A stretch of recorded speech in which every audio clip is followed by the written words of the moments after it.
Thank you, Mr. President. Speaking to the amendment. Senator has the floor. I, too, agree with the senator from Hanover, not only thanking the senator who is the chair of finance, but also all who have worked on this very important issue.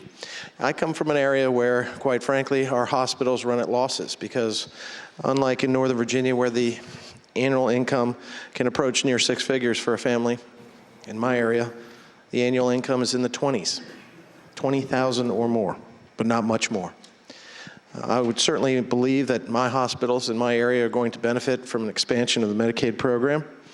But what I worry about the most, and I'm sure it will bring jobs in those fields and related fields in my area, but what I'm worried about the most is that as the federal government gives us 5 years, $9.8 billion to expand Medicaid, to put 400,000 more people on the rolls, that after that 5 years, when we're looking at a federal government who cannot resolve a $16 trillion debt, unfunded liabilities added to that debt, put the obligations of the federal government at $25 trillion or more, that after those 5 years, that we're not going to be here in the Commonwealth of Virginia left holding the bag, and that we will have more people on Medicaid without the fiscal support from the federal government as promised.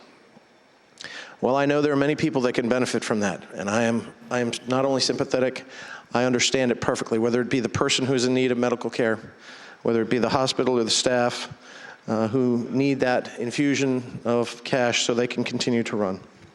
I have a hospital in my area which we had to let go of over 100 employees because it's running at a loss due to the fact that we have problems with our ability to meet our financial obligations in providing medical services. 100 good jobs in Franklin County.